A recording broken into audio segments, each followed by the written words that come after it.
Tere tulemast Kantar Emori turunduspraktikate podcasti Point Plus. Minu nimi on Alar Pink, olen Tallinna Ülikooli BFM-i turunduslektor. Tänane külaline on Kaupo Karelson, teleproduktsioonifirma Root peaprodutsent. Suur tänu kutsumast. No täna räägimegi teleproduktsioonist ja sellega ümbritsevast. No Kaupo, räägi meile, kuidas sina üldse selle valdkonnaga, kuidas sa sattusid valdkonda? Mina sattusin täiesti juhuslikult. Ma olin aastal 95-96 olin Tartu Ülikoolis füüsikatudeng.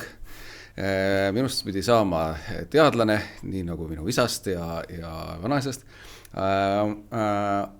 Ja ma töötasin ülikooli kõrvalt ühes lotofirmas. Selle nimi oli Fortuna Lotos, tol ajal olid eraõiguslikud loteriid litsentseeritult aga lubatud. Ja see oli üks väga edukas loterii, oli neil Eesti Ekspressi kiirloterii. Ja neil läks väga hästi, nad olid turuliidrid ja nad otsustasid, et aga et veel nagu rohkem inimeste nõuda, et teeme ühe telesaate ka. Ja aastal 96 siis see lotofirma läks vastloodud TV3, öeldes, et nii, me oleme teinud siin mõned lisaloosimised küll reklaami augus, aga et tahaks nagu päris saadet. Toomas Lepp ütles, et tore, aga meil on uus telejaam, aga meil endal tootmist ei ole. Tootki see saade, tooge meile saade, me paneme selle eetrisse. Aga mis saate me siis teeme? Siis Toomas Lepp ütles, et aga on üks inimene, Eesti naine on rahvusvahelises firmas teleformaatide peal, müüb teleformaate meie regioonile Anne Kirsipuu, et äkki tema käest osta üks formaat ja siis selle formaadi järgi teha.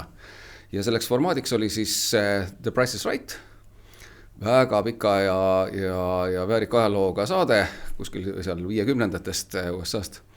Ja siis see formaat valiti välja, sellega tuli kaasa umbes 1000 leheküljeline piibel. Nüüd selle ajal neid enam piibliteks ei nimetata teatud põhjustel muidugi. Aga siis sellised produktsiooni juhised, väga põhjalik, kuna 50 aastat ajalugu juures seal. Ja siis selle piibli põhjal hakkasime saadet tootma ise. Võite kunagi varem telestuudios olles. Ja ma mäletan, et kui oli meil esimene võttetsükkel alanud, siis teiseks võttepäevaks juba mina, kes ma olin sel hetkel 23 aastane, siis suutsin siis rahvusvahelise konsultandi, kes koos selle piibliga muidugi kaasa tuli meie produktsiooni üle vaatama, kes oli teinud David Bowie kontserdit Wembleylt ja niimoodi režissöörina.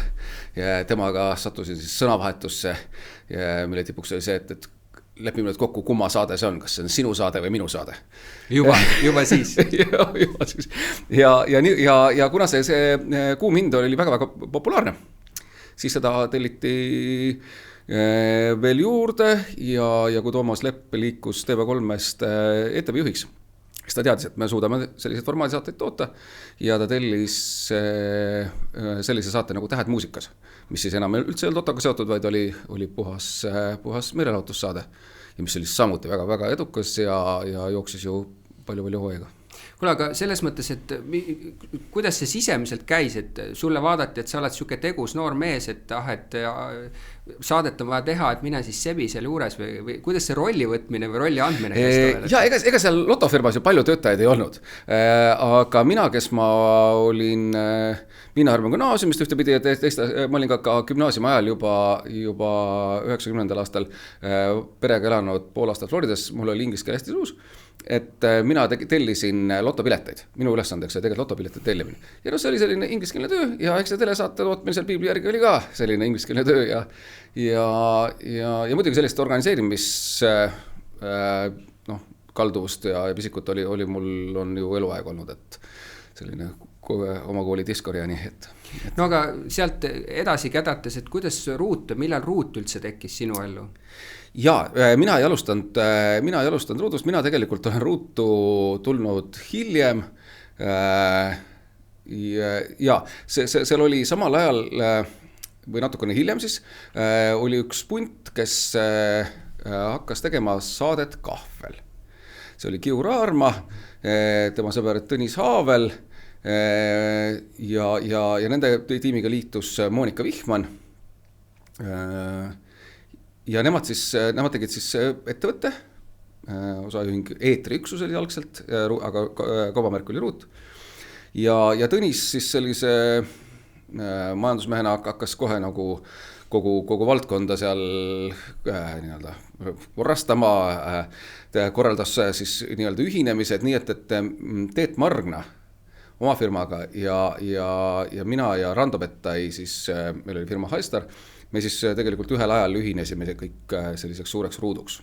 Just teleproduktsiooni firmaks siis, jah? Jaa, teleproduktsiooni firmat. Seal hiljem tuli veel juurde veel Artur Talvik Allfilmist liitus ruuduga. Ja see mõni aeg kestis, aga noh, eks ikkagi mõnes mõttes, et televisioon ja film on sarnased, aga samal ajal majandusmudelid on väga erinevad. Ja tegelikult see hästi ikkagi kokku ei sobinud ja siis Teed hakkasid seal järjest lahku minema, Teet lahkus üsna kiiresti ruudust. Mitte kõige vaiksemalt ja mitte kõige sõbralikumalt. Aga siis jah, hiljem läksid kõik tükid nagu laiali, ja nüüdseks siis olengi ainult mina selle ruudu kaubamärgi alla jäänud. Kuule, aga ütle, mis see kõige suurem nagu erinevus on nagu klassikalise võib-olla filmiproduktsiooni ja nagu teleproduktsiooni vahe, et kas see on see, et üks on selline nagu pikk ühe projekti tegemine ja see projekt ongi kulmineerub selles filmis ja sul on nagu mitmed sarjad, mis on nagu ka võid ette teha, aga et sa pead nagu tegema mitmed. Kas seal on nagu mingid sarnasusi, ma eeldan, ja mis need erinevused siis seal on? No sarnasused on kindlasti meeskonnas, et režissöörid, kes teevad häid lavastuslikke sarju, võivad teha ka häid filme, samamoodi tehniline meeskond, operaatorid, valgustajad. Meeskonnas on palju sõnasust, aga just see majandamismudel, et see, kust tuleb palk nendele inimestele, ja see on ju teistsugune. Et film on ikkagi suures osas riigi poolt doteeritud, tuleb nii-öelda saada filmifondist ja kultuurkapitalist saada toetust ja siis selle rahaga saab siis seda asja teha. Loomulikult on alati ka seal väike panus ka nii-öelda õigused müüakse hiljem alati telekanalile, telekanal ikkagi panustab seal, aga telesaated me teeme ikkagi niimoodi, et meil on 100% tulu teada, et meil tellitakse saade, hinnad on kokku lepitud ja siis me selle rahaga saame neid saateid teha. Kas sa oled nagu ehituses peatöövõtja, et sul nagu otseselt omal inimesi palgal ei ole peale produtseerijate niisuguse administratiivse poole või on reaalselt siis ka nagu need, kes füüsiliselt teevad saate erinevad osasid või? See võrdlus on väga õige, just nimelt. Mille pärast oli siin jah nagu Nobega ja mõtlesin just need, kes need suured ehitusvõttevõtted on. Et neil tõepoolest, ega neil ka ei ole kõik ju palgal, eks et nad on peaettevõtja. Ärimudel ongi selline, et ta muretseb selle lepingu ja siis vaatab, et see leping saaks korralikult täidetud ja seda nii-öelda muud tööd teevad siis alltöövõtjad. No see on loogiline, sest ütleme, et mingi valgus või helipargi või kaamerapargi nagu olemasolu, kui seal kogu aeg või produtseeri on ju 365 päeva, et siis see ei ole mõtet sul vist endale seda kompetentsi koos selle seadmestikuga tekitada, vaid et las nad siis tegutsevad kuskil mujal ja tulevad siis, kui sul on nagu vaja, et ta nagu mudelina toimib. Just. Mõned kriitilised asjad, meil on endal montaažisüsteemid ja meil on nagu mõned inimesed, kes on küll meil formaalselt nagu alltöövõtjad, aga tegelikult nad teevad tööd ainult meile, et mõnes mõttes see on selline ikkagi nii-öelda püsisuhe. Kuule, aga alustame sellest, et kuidas üks, ütleme, et saatesari või ma eeldan, et sa teed ikkagi saatesarju, sa ei tee nagu eraldi telesaateid, eks ole, kus on ainult ühekordne saade, eks ole, sellist asja sa nagu päris ei tee. Vahel ikka teeme, ikkagi suured kontserdid, ülekanded, seda tüüpi, aga jah, ikkagi teeme saatesarju. et kuidas see algab, et noh, et ma eeldan seda, et eks ole, meil on tellija, ehk sinu klient mõnes mõttes on, eks ole, telekanal on ju. Telekanalil nüüd on oma mingid sihtgrupid ja ta ütleb, et näed, et tal on vaja sellisele sihtgrupi profiilile sellises kellaaja vöötmes, eks ole, see on ka vast vist tähtis, eks ole, mis liiki see vööde on, eks ole, on ju. Mingit sellist liiki asja, et kas ta täpsustab ära, et ta tahab muusikalist saadet või tahab ta nagu mingisugust komöödiasaadet või mingisugust liikumissaadet, eks ole, on ju. Või ta lihtsalt ütleb, et näed, et mul on selline sihtgrupp, selline ajavööde ja ma ootaks su ideed. Kõik need variandid. ehk et vahel tõepoolest ongi nii, et kas siis kanalijuht või programmijuht ütleb, et ja arutab meiega nagu täiesti lahtiste kaartidega ja meil on kolmapäeva selle kellaajaga probleem, et mis teie mõtted on, et mida teie pakuksite sinna, et mis sinna sobiks. Siis on teistpidi, on mõni lahe formaat või lahe mõte uuest saatest ja siis arutatakse seda, et kuhu see sobiks. Et kas see on selline teisipäeva õhtusaade, on see reede õhtusaade, või on see pühapäeva õhtusaade, et saated on erinevad, et need on nagu žanriliselt, sihtgrupiliselt erinevad ja seda tuleb alati hästi nagu kaaluda ja mõni asi võib ühes kohas väga hästi töötada ja me vahetame päeva, vahetame natukene kellaaega, kõik tundub, et mis see suur vahetus ikka on ja teeb hoopis teist tulemust. Vaata, ma mõtlen, et kui ma vaatan sinu showsid, mis sul on nagu välja toodud, üle 40, neid on võib-olla isegi neid rohkem, eks ole, ma lugesin üle seal, et mis on muljetavaldav kogus muidugi, sest iga selle taga on ju veel omakorda nagu erinevad seasonid ja neid saateid on ju nagu tohutult, aga et kui mina turundajana vaatan, et filmitööstusest rääkisime samamoodi, et siis mina vaataks žanrite kaupa, et kuidas turg jaguneb, mis žanreid siis kui palju vaadatakse, et ma ei tea, kriminaalt värki nii palju, eks komöödiat nii palju ja nii edasi. Ja siis ma mõtlen, et kuhu ma tahaks nagu väärtuspakkumist anda, et kas ma olen hea õudusse asjade tegija, komöödia asjade tegija. Kas sina vaatad ka seda, et ma näen seda, et sa oled hästi tugev muusikasaadete produtsent, võiks öelda, nendega igat piiri pannakse viimasel ajal on nii läinud. Aga komöödiat on seal, söögi tegemist on seal, on ju. Et kas pigem see turu väiksus määrab selle, et sa ei saa nii selgelt öelda, et sa oled nüüd ainult ühes asjas, on ju, ja sa selle oled fiimistlenud ära, sest sa tead neid erinevaid. Okei, kontseptuaalselt võivad nad erinevad olla, aga et sa selle žanri nagu oled täielik sihukene valdaja või et sa seal jätad ikkagi selle vabaduse ja lähtud sellest, mis sa just ütlesid, et arutad, et okei, selline kellaaeg, et mida nagu rahvas võiks tahta näha sellel kellaajal, eks ole, sellel, ma ei tea, sellel nädalapäeval on ju. Ja, üldiselt oleks loogiline, et igal sellel tootjal või vähemalt siis produtsendil oleks oma nišš, milles ta tegutseb. Mujal maailmas enamasti tegelikult nii on. Kuigi ka seal, ka Soomes näiteks, mis on suurem turg, palju rikkam turg, on ka selliseid crossoverid, et sarjakirjutaja teeb hoopis eduka stuudioformaadi. Ja aastaid tegelikult näiteks me ei teinud lavastuslikke sarju. Me olime kunagi teinud, Vanad ja kobedad oli kunagi üle 20 aasta tagasi esimene sari, mida ma siis lavastuslikku tegin. Vahepeal me ei teinud üldse. Nüüd on meil väga edukas sari Papsid. Igas mõõtmes edukas, et rahvaarmastus, auhinnatud, väga palju hooaegu. Aga kuigi see on ka, eks ole, natuke teistsugune formaat teha ka, ma kujutan ette peaprodutsendina, eks ole. Ja? Kindlasti, absoluutselt täiesti teine, et ega see ei olnud üle pika aja sellist tootmist käivitada väga lihtne, sest seal on natukene teistsugust spetsialisti vaja, ka kui on stuudiosaatetel, näiteks kunstnikutöö on hoopis teistmoodi aga me oleme saanud nüüd väga hea tiimi käima. Aga ma mõtlen üldse, et kui sa nagu selle idee peale mõtled, on ju, et üks asi, mis ma tahan küsida, et sa juba nimetasid rahvusvahelist formaati, et alustasid selle, et miks üldse rahvusvahelist formaati nagu kasutatakse, miks me ei võiks ise mõelda välja, mis see annab juurde sellele nagu ütleme stardile ja üldse saatele endale? Jaa, mul on selle kohta selline kokasaadetest võrdlus. Kui me läheme kuskile restorani ja me näeme, ja maitseme, et vot see roog on ikkagi nagu väga hästi välja tulnud. Ja kui ma olen nagu kõva spetsialist, olen selline ormoja, siis eks ma ikkagi nagu suudan nii-öelda 80% täpsusega ära öelda, et kuidas see on tehtud. Aga mitte 100%-ga.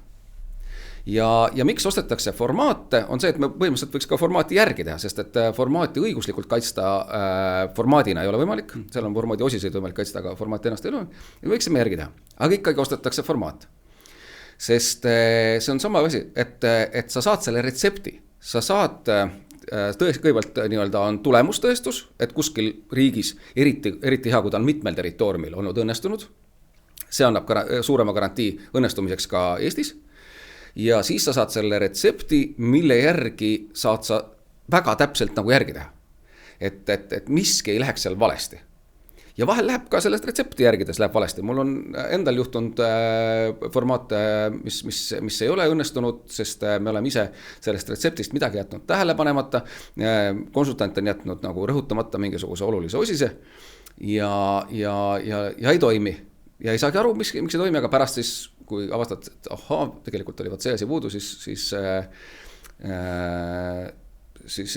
on jah nagu sellest. Ja sellepärast ostetakse see retsept, see piibel, et õnnestumise tõenäosus oleks suurem. Sa mõtled nagu seda, et toon teisest valdkonnast näite, nagu on, ma ei tea, ütleme McDonaldsi frantsiis, eks ole, et kus on nagu detailin öeldud, millal midagi tehakse, kus mingid asjad asuvad, kust ma need ingrediendid saan ja edasi. Lihtsalt need aktorid ehk nagu need teenindajad on siis kohalikud, on ju, jah? Nad ka treenitakse välja, on ju. Versus, eks ole, et ma siis teen mingit oma hamburgeri putkat, on ju, ja siis avastan, et nüüd mul läheb nii palju aega selle, et kuidas ma siin küpsetan, mis masinat pean ma küpsetan ja nii edasi. Et sa saad sisuliselt selle nagu käsikirja, kus on nagu detailine asi läbi töötatud ja et sa ei peaks enam hakkama, kuna sul ei ole palju sellist nagu testimise nagu võimalust, on ju, et sa pead nagu selle asja valmis tegema ja ta peab kohe õnnestuma, eks ole, ja samamoodi kanalil ei ole seal nii, et testime, eks ole, et ta võib-olla testivad küll seda, et ma ei tea, kas sul on olnud näidet, et te olete nagu selgelt rahvusvahelise formaadi toonud koos kanaliga, kõik on nagu näidanud väga head, te olete jälginud seda ja tegelikult ikkagi nagu rahva jaoks ei ole nagu vastuvõttu sellist nagu teistel maadel on, et kõik olete teinud, et ma ei tea, kas niisugust asju ka on võimalik? Ikka, seda ma tahtsin öelda, et mul on üks enda jaoks nagu õnnetu näide on Got Talent formaat. See tuli TV3 aastaid tagasi, eks, kui see Got Talent üle maailma rullis ja me tegime ka saadet siis Eesti Talent. Seal oli paar, aga üks asi on see, et Eesti ongi väike ja meil on seda talendibaas natukene väiksem. Seal oli see sisu oli see, et see ei ole ainult muusikaline, seal oli üks puha, mis liiki talent. Ükskõik peast arvutajad saatesarja võitis rohupillimängija, et nagu ükskõik mis talent. Aga selle lugu oli siis selles, et see oli väga edukas Simon Cowelli formaat ja me tegime seda niimoodi, et otsime nüüd kõik talendid välja. Natuke oli ka see mure, et Kanal 2 oli teinud siis mitte formaadisaadet, lihtsalt nii-öelda enda väljamõeldud saadet talendijaht, kus olid väga palju need talendid ka käinud. Osasid kordasime, võib-olla jäi seda nagu uudsusmomenti nende puhul siis vaata jaoks natuke väheks. Aga minu meelest põhiviga, mis me tegime, oli see, et pärast, kui me olime saate ära teinud, siis räägiti meile üks lugu, mis puudutas siis esimest Britain's Got Talenti hooaega ja selle võitjat Paul Potsi. Ja see oli siis esimene hooaeg alati, millest siis plahvatus tekib ja see tohutu vaataja huvi. See tegelikult ei olnud niivõrd talendi kui sellise näitamise ja hindamise saade või vaatajal kaaselamise mõttes, vaid loosaade. Ehk et see on ikkagi lugu, ikkagi televisioon jutustab lugusid ja seal oli siis see võitja sama Paul Potts, kelle lugu seal saates oli siis nii, et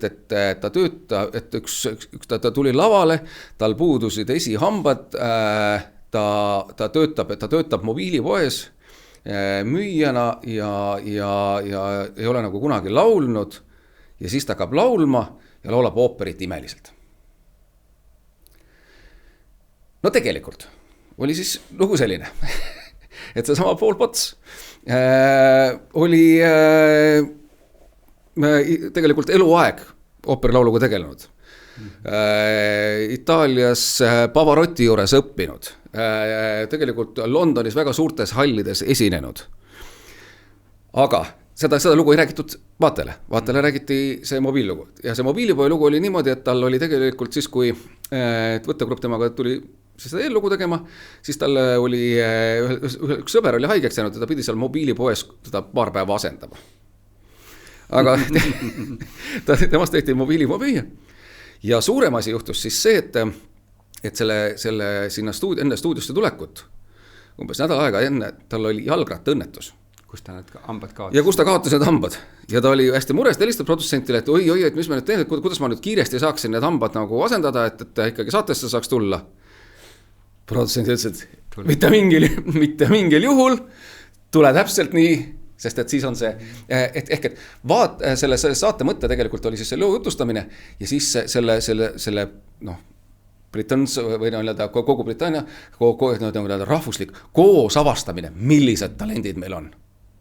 Tegelikult see mees oli ooperalauluga tegelenud, palju kontserte andnud, kõik asju, kui oleks öelnud lihtsalt, et nagu tuleb järjekordne selline ooperlaulja, kes ei ole teatrimaailmas läbi löönud, aga tahaks teie ette tulla ja et äkki ta saab veel kuulsamaks, see ei huvitaks kedagi. Aga mobiilipoe ilma hammasteta mega. Sealt see läkski siis nagu, tuli teise hooaja nagu huvi ja nii edasi. Ja järgmine hooaeg tuli juba neil, tegelikult kasutasid sama mustrit, järgmise hooaega tuli Susan Boyle neil. Aga kas sinu jaoks, kui sa seda formaati, sa vaatasid nagu kõrvalt, et nagu huvitav formaat, et võiks teha edukas on ja, et sa seda eellugu siis ei teadnud. Ei teadnud. Siis hakkasid hiljem nagu vaatama, et miks see probleem oli, miks siin Eestis ei läinud. Ja me tegime nagu lood natuke siis, kuidas siis öelda, liiga vähe produtseeritult. Ma ei taha öelda, et nagu välja mõeldud ja valetatult, eks, aga liiga vähe produtseeritult, et seda story producing ut oli seal vähe. Kuule, aga kas Eestis on mingeid edukaid formaate ka välja töötatud nullist või? Mis on rohkem kui ühe hooajana? Mida pidada edukaks? Muidugi on, ei selles mõttes need, kui pidada eduks seda, mis on õige edu nii-öelda mõõdupuu, et kas tuleb teine hooaeg ka, siis neid on. Meil endal on siis formaadina just nimelt, ma arvan, et tegelikult üsna tugeva formaadina paraku ei ole jõudnud sellesse rahvusvahelisse turundusse lihtsalt nende kohalike saadete tegemise pärast nagu panustada, aga ma arvan, et tegelikult sellel oleks rahvusvahelist potentsiaali on suur õhtusöök, mida me tegime Joel Ostratile. Nad laulavad, eks ole? Ei, nad võivad laulda, aga nad võivad teha ka midagi muud selles publikule, aga see on see, kus see on hästi klassikaline 3 vaatu selline formaat. Esimene vaatus, tuntud inimene teeb siis mõttes, et teades, et ta peab kunagi tegema seda 100 inimesel, teeb siis oma õhtusöögi. Talle tundub endale, et kõik läbi ime hästi, siis tuleb Joel Ostrat, kes ütleb, et vaata, sul on see valesti, kõik kokku, hakkame uuesti. Ja teine vaatus, siis koos Joeliga tehakse. Siis teevad nad koos Joeliga, kõik peaks olema nagu timitud, tulevad siis selle osaleja sõbrad testima. Ja on test õhtusöök ja siis sõbrad ütlevad, tead, ikka see ei ole see päris see niimoodi. Hakkab jälle 3. ja siis 3. on siis see vaatus, mis on siis selline happy end, kus siis 100 inimest tulevad ja seal on veel hooajane ülene selline põnevus, et neil antakse nii-öelda keskmine hinne ja siis nad teavad, kus kohas nad tabelis nagu teiste kuulsustega võrreldes lähevad, et natukene selline nagu Top Gearis need seda tavaauto ringi teevad. Et see on täiesti meie välja mõeldud ja see sarnast asja nii-öelda maailmas ei ole, et näiteks ja see oli väga mitu hooaega. Aga kas sa selle saate puhul panid ka kirja täpselt samamoodi sellise nagu piibliks sa nimetasid, aga ütleme, et siuke käsikirja, et teoreetiliselt kui oleks vaja, et selle järgi saaks nagu teha kohus. Peaks tegelikult panema. Aga ei ole pannud? See tuleb tegelikult nende samade esialgse tootmise dokumentide järgi. Kui me saame selle piibli ka, siis me näeme väga palju nende call sheet, stuudioplaane, päevaplaane, kõik see. Et see kompileeritakse tegelikult päriselt nendest tootmisdokumentidest ja siis kirjutatakse selline ilus kaaskiri. Selle ilusa kaaskirja pean ka kirjutama. Kuule, ütle, kas formaate nagu välismaalt antakse siia, et sa nagu tutvuste peale, nagu raha vastu, aga või on seal see, et sa pead ütlema konkreetselt, palju sa näed, et tuleks potentsiaalseid vaatajaid, ehk nad ei anna mingitele väga väikestele nišikanalitele oma suuri formaate ära, isegi kui sa sellest nagu maksad, sest sealt ei tule midagi või seal ei ole sellist nagu printsiipi või? Mõne asja puhul võib see olla. Otseselt mul näidet tuua ei ole, aga eriti selliste, eriti edukate formaatidega käituvad nad väga ettevaatlikult. Nagu sellised tantsud tähtedega, mida meie ei teinud, vaid tegi Raivo Suviste, aga kindlasti oli nagu hästi karmide reeglitega, kes tahab 100 miljonäriks, mida tegi ka Suviste, meil nagu Superstar, meie tehtud, nad väga jälgivad seda, et me peaksime formaadist kinni. Sest et miks nad ei taha nagu väiksele võib-olla kanalile ka anda nii hea meelega ja sest et neil on nende edasine müük, järgmised territooriumid sõltuvad sellest, kui hästi kuskil läheb. Ja kui nad lasevad kuskil sisse, et aga ühel territooriumil teil see oli flop, või kukkus läbi, et siis on nagu raskem juba nagu hinda küsida ja müüa, eks. Et sellepärast nad hoiavad, et järgmine territoorium veel saaks müüdud.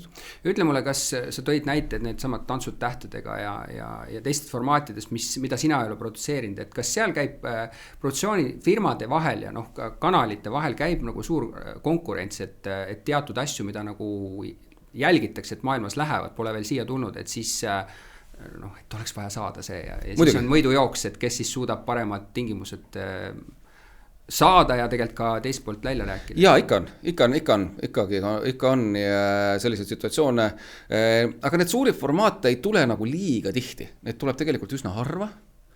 Ma arvan, et päris suureks formaadiks nimetatuid formaate võib-olla 1-5 aasta jooksul.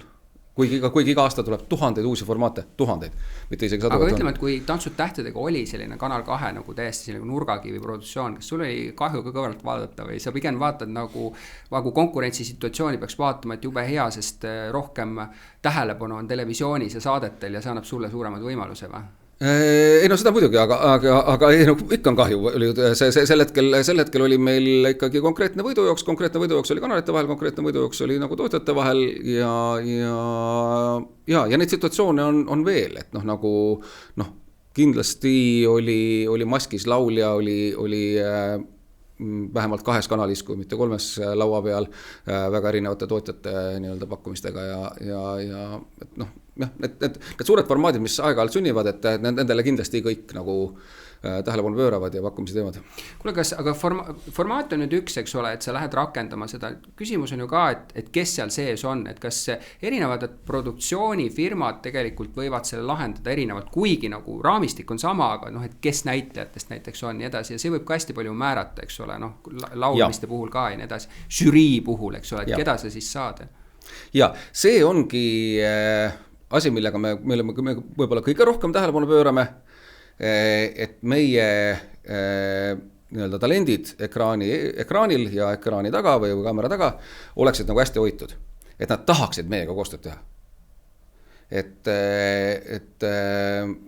ma nagu toon, ma hästi palju toetun produktsioonide kokkupanemises Triin Luhatsile meil. Ma olen Triinu kohta selle näite toonud, et mitte hea tegevprodutsent on see, kes mitte lihtsalt ei meeldi mõnele tipptalendile, vaid hea tegevprodutsent see, kellele see tipptalent ise tahab meeldida. Et see on siis nii-öelda see kõige kõrgem tase, ja meil on see rõõm, et meiega tahetakse koostööd teha ja nad teavad, et nad võivad meid usaldada, et seal on tihtipeale osa nagu näitlejad näiteks on õrnakesed selle koha pealt, et kui televisiooni tuled, et siis sa pead seal kollases pressis olema ja niimoodi, et siis me alati ütleme, et aga teate, te ju meid usaldate, me hoiame teid, et me seame need piirid ära, et kus kohas et jah, te peate andma intervjuu selle saate kohta, aga te ei pea oma laste ja mehe kohta intervjuud andma, eks, et nad teavad, et me hoiame neid ja me teame, et ka võttepäevadel, et nad on nagu hoitud. see on meie jaoks oluline. Vaata, kui telekanalites programmijuht on see, eks ole, kes on nagu ma ütleks A ja O, nagu turundaja mõnes mõttes, et teeb selle toote, eks ole, valib selle toote, mis iganes on ju, ja paneb paika on ju. Ma ütlen, et hea programmijuht tegelikult suudab arvatavasti vaadata formaadile otsa ja kella ajale otsa, nädala päevale otsa, aasta ajale otsa ja ütleb, et sellel tuleb nii palju vaatajaid, mida nad peavadki tegelikult nagu ette nägema on ju. Kas see on nii sinu vaadates? Ja jätku küsimus on, kas sa ise suudad juba formaati peale vaadates ja kanalit valides öelda, et reiting on selline? Ideaalses maailmas see nii oleks ja loomulikult nagu teatav enesekindlus peab olema nii tootjal kui kindlasti programmidirektoril, et programmidirektor ikkagi peab ju oma siis reklaamimüügi osakonnal ikkagi ütlema, et võt, me toome nüüd siia uue saate ja see teeb nii palju kerpe ja terpe, et see usk ja kindlus peab olema. Kas see tegelikult nii läheb alati? Võib-olla alati mitte, aga ta läheb ka vahel nagu mõlemal poole, et ta ei ole ainult, et see vahel nagu kukub siis läbi. Vahel teeb ta ka sellist tulemust, mida keegi ei osanud ette näha. Ei, aga ma mõtlen, et see on hästi nagu sarnane toote tegemisega, et kui ma olen piisavalt aeg ja ma ütleks, et piisav aeg tähendab seda, et ma olen siuke 2+ aastat juba nagu valdkonnas tegutsenud, siis ma nagu, mul professionaalselt talal peal peaks olema mingisugune nagu varem kompetents ka, on ju. Ma oskan enam-vähem öelda, palju toode nagu müüb, on ju. Jah, seal võib tulla olenevalt konkurentsi situatsioonist, võib tulla nagu floppe tuleb seda või nagu edukust, aga ma just mõtlengi, et te nagu ikkagi nagu pimeduses ei tegutse, et kui sa vaatad formaadile peale, siis sa ütled, siukene 20 kerpi on ju, või 10 kerpi või. Jah, sa tõid õige asja, et sõltub konkurentsi situatsioonist ja see on pimeduses tegutsemine. See tähendab, et paralleelkanalisse, mis formaati paneb keegi teine, eks ole? Just, et milline saade sinna vastu tuleb, eks. Ja see on see mäng, mida telekanalid ja programmidirektorid iga hooajal mängivad, et passivad, et kes kuhu midagi paneb, eks. Kui on teada, et ma ei tea, mõni saade või sari, eks jookseb seal pikki hooaeg juba ja teada, et eks ta jätkab seda järgmist hooaega ka, et siis vaat sinna vastu töötaks see, et jah, see käib nagu selles mõttes alati ka see toote valimine ja ajasloti valimine käib sõltuvalt konkurentsi situatsioonist, mis tihtipeale ei ole teada.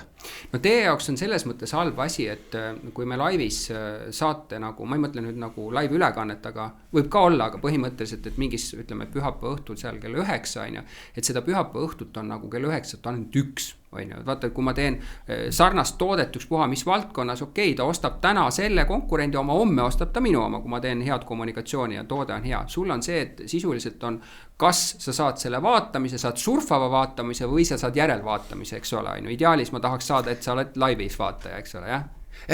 See ideaal on, see ei ole enam nii-öelda, kõige, või mingisugus mõttes ta on, et laivis, et ikkagi see natukene ta loeb, aga praegult ikkagi loetakse seda nii-öelda tabelid ilmuvad tegelikult juba sama päeva järelvaatamisega ja inimesed suudavad just nimelt, saavad kosta mõlema toote, et see on nüüd tehnoloogiliselt nagu muutunud.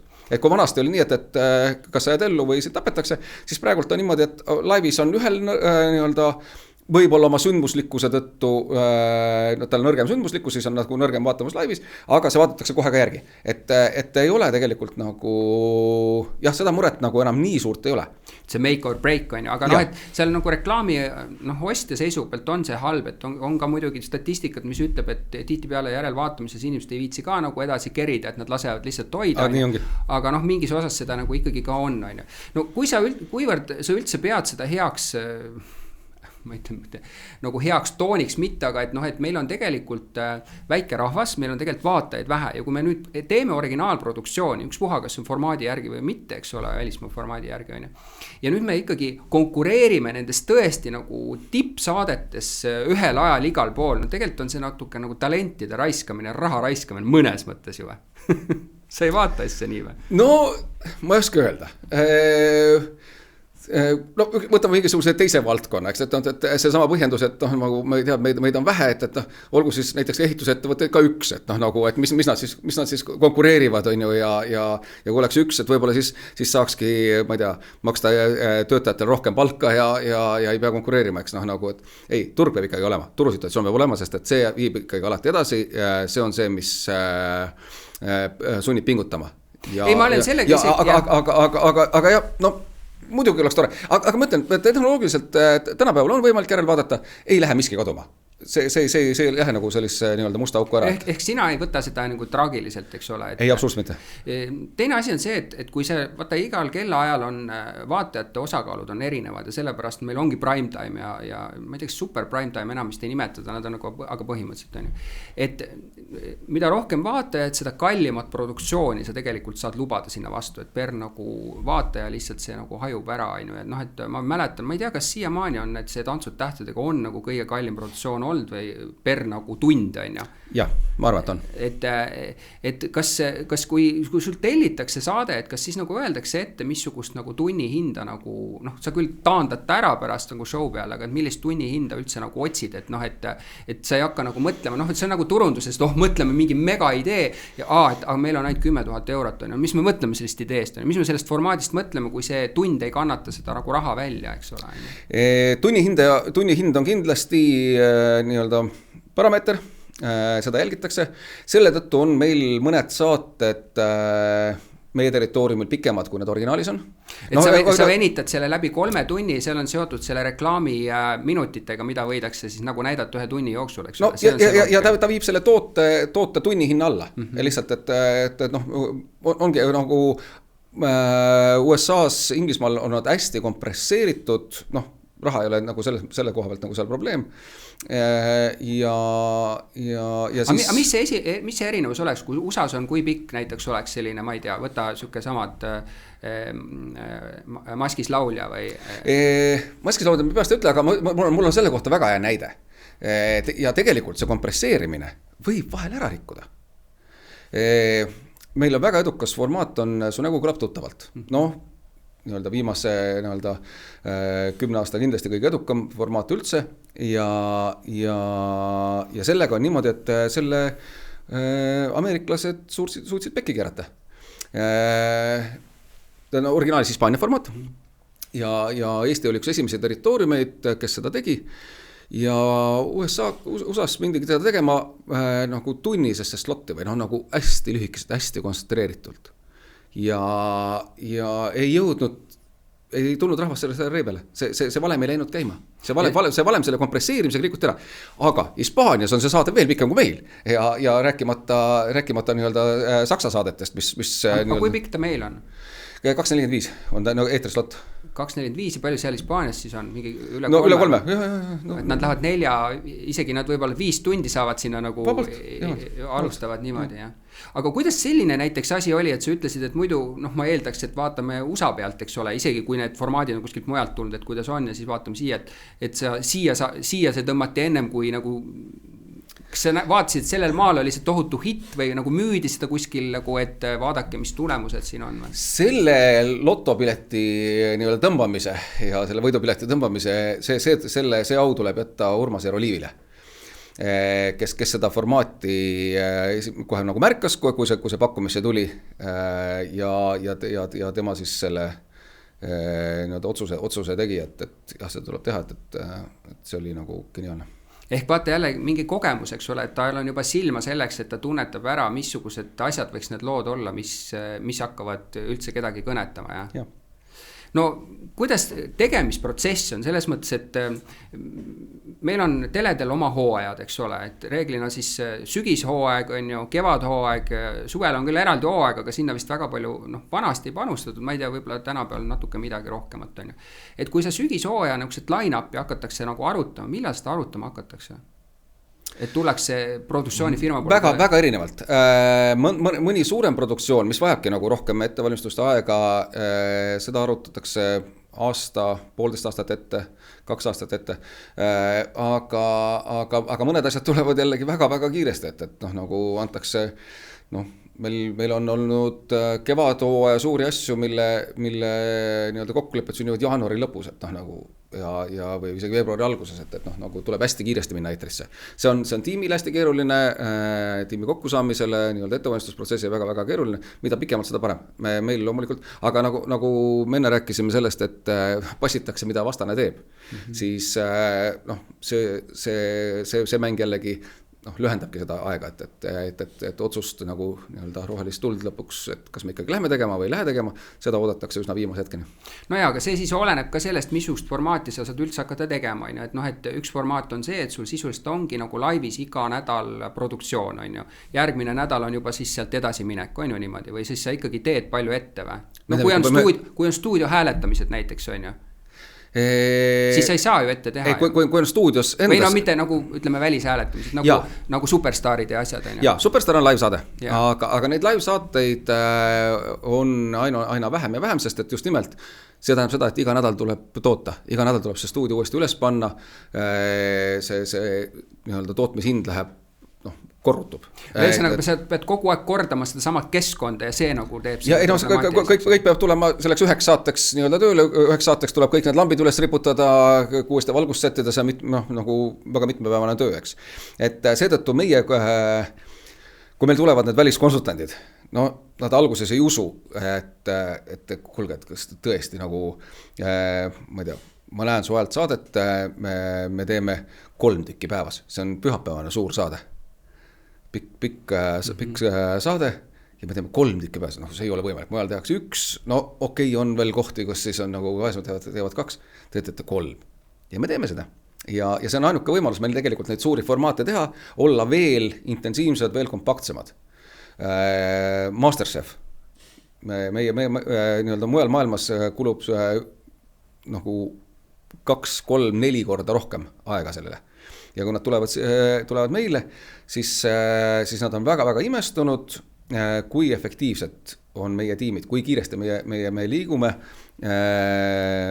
kui hästi me oleme graafikutes, sest me ei saa lubada endale üleminekut. Mujal maailmas ei ole probleemi, kuni 5 tundi läheb võtab lõhki, et noh, nagu muidugi sellega majanduslikud kulud ja asjad, aga noh, kui sa teed 3 tükki päevas, siis sul 1 saade läheb 5 tundi lõhki, no siis lõpeta kunagi. Aga vaata, Superstaari saates ei ole ju mitte ainult see, et sa teed laivis selle, eks ole, produktsiooni ära.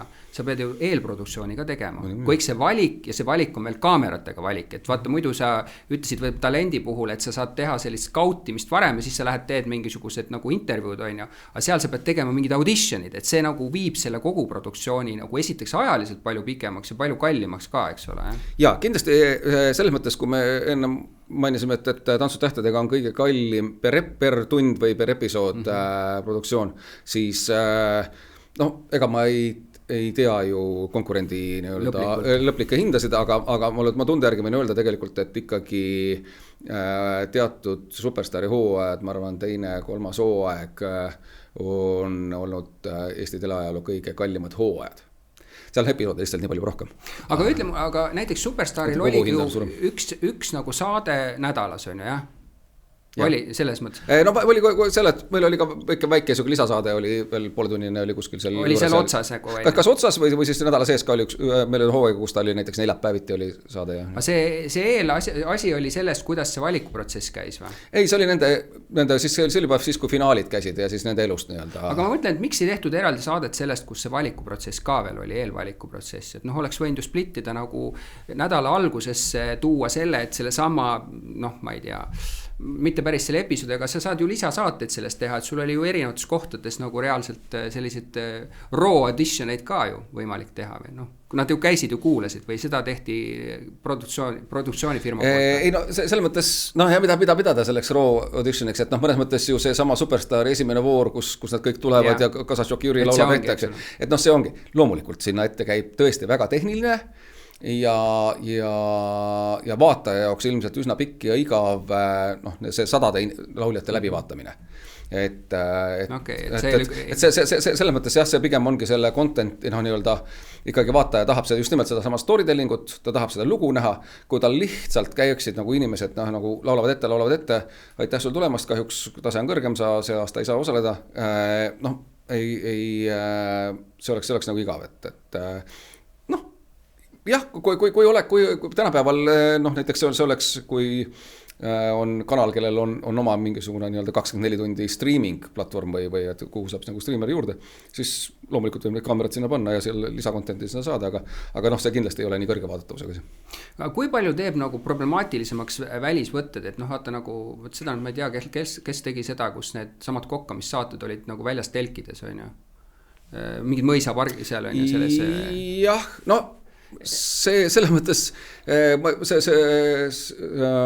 sest välistingimustes üks on see, et kui sa mingid seriaali teed, kui sa teed lihtsalt välismõtted mõned, aga kui sa peadki nagu sisuliselt ehitama üles need selle sama köögisituatsiooni, paned küll telgi peale, aga siis sa ju ei kontrolli seda ümbrust, eks ole, on nagu kehvemad ilmad, eks ole, kõik see noh, et ega sa seal ikkagi suure selle, ma ei tea, mitte rahega, aga noh veega, no rahega ka, jah, ja vihmaga veega, see nagu see kõik ju peksab vastu asjad, aga see ongi, aga see on lihtsalt formaadi osa, see pagari saade toimub sellistest telkides, et noh, see jah, ei ole isegi võib-olla nii keeruline.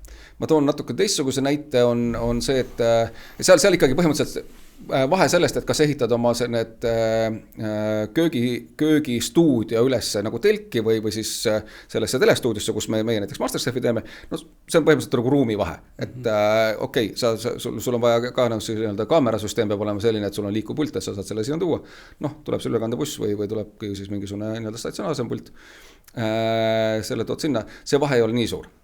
Aga tõepoolest väljaminekud on kallid. Me Masterchefi teises hooajas käisime mereväes süüa tegemas. Et selliseks üheks episoodiks minna nii-öelda multikaamera võttega kuskile kohale. See on keeruline ja see teeb kohe nagu asja nagu kallimaks, sest siis sa pead lihtsalt selleks üheks päevaks tooma kõik valguse kaasa, kõik, et kuidas režissöör näeb neid kaameraid, eks me muidugi seal optimeerisime, et me ei teinud ilmselt nii, nagu võib-olla rikkad riigid saavad teha natukene lihtsamalt, aga sellised võtted on nagu kallid. Palju see tüüpiliselt, ütleme stuudiosituatsioonis, palju kaameraid sul üldse on seal? See oleneb küll saate formaadist, aga... Kuni 12 või noh, enamasti 8-9, aga selles samas Masterchefis on niimoodi, et seal me kasutame 9 kaamerat nagu põhikaamerat, aga pluss laestame veel 6, äkki 15. 15 pildirida on see, mida toimetajad peavad läbi vaatama ja režissöörid kokku panna.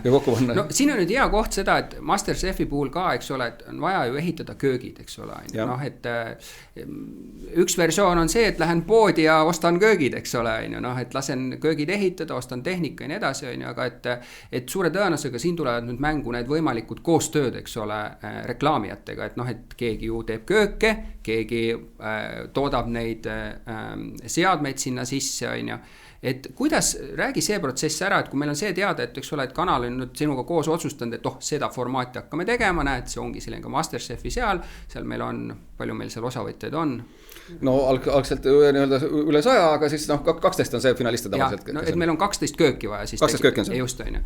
Et nüüd on sulle antud nagu lepinguline suhe ära, et alustanud tegutsemisega, on ju, et siis see on nüüd nagu asi, et kus sa hakkad nagu mõtlema, et okei, mida meil on vaja selle setupi jaoks, eks ole, tekitada ja mida me sisuliselt võiks kellegiga koostöös teha, et see on nagu loogiline ja mida siis, lähme pildikult öeldes poest ostame, et kuidas sa seda hakkad lahendama enda jaoks, kas see on ka formaatides kirjas või?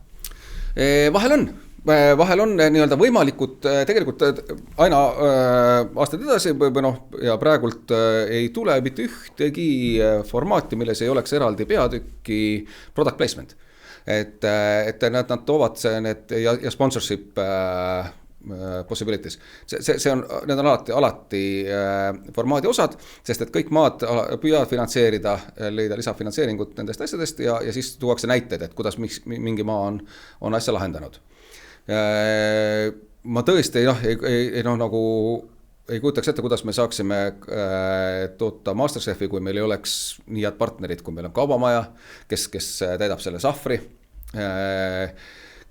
Electrolux, kes tuleb appi pliitide ja ahjudega ja ja noh, need toetajad, selle koha pealt sellised loomulikud toetajad on nagu kõige paremad meie jaoks. Nii, aga ütle mulle, kas selles formaadis on siis kirjas, et nüüd saate jooksul sa libised üle seal sellest Electroluxi, sealt sellest konkreetsest, ma ei tea, ahjust sellises koha peal, kus on logo, me peatume 0,5 sekundiks, et sa võid nagu lubada, et näiteks ühe episoodi jooksul ta on kaadris 2 minutit, on ju, loomulikul viisil, mitte niimoodi still nagu, et kuidas see süsteem käib? Alati sõltub konkreetsest nii-öelda lepingupartnerist ja toetajast, et kuidas see noh, kas seal on keegi, kes nõuab neid sekundeid. Me vahel nagu fikseerime neid sekundeid, tegelikult nad alati saavad rohkem, ehk nad nagu selles mõttes sinna pannakse kirja selline absoluutselt kindel miinimum isegi, et kui me nagu suurt vaeva ei näeks, siis see juhtuks igal juhul, eks, et aga tegelikult nad saavad alati kordades rohkem ja kui nad loomulikult sinna sobivad. Kui on sellised nagu sellised tooted, partnerid, kes võib-olla nii loomulikult ei satuks, siis tõepoolest me peame jälgima neid, piisavalt jääks kadrisse.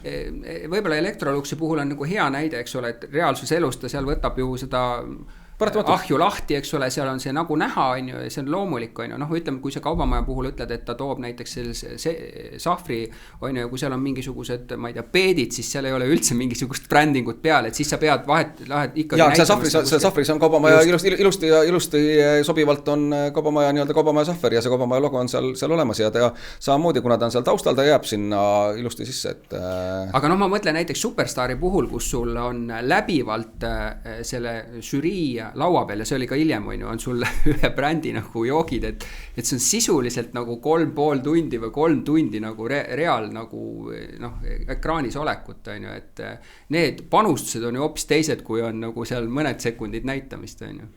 Jaa, ma otseselt ju neid kokkuleppeid ei tea, aga üldiselt müüdid on sellised, et eks ta ei ole küll päris originaalis, aga ütleme, et American Idol formaat ise on tegelikult Inglismaalt, aga American Idol väga suuresti oma hooaegu hoiabki nende samade 3 topsi peal, mis seal siis seal ees on, et kas on siis Pepsi kaasas või ei ole, et kui Pepsi kuidagi seal ühel hooajal ütleb, et aga ma enam ei tule, siis jääb hooaeg vahele ka või nagu, et need on nagu ka rahaliselt väga olulised panused ja tõepoolest see Pepsi on seal väga pildis. No jah, ma mõtlengi, et sa ütleme, et ei saavuta mitte ühelgi teisel viisil nagu parimat exposure'it, on ju.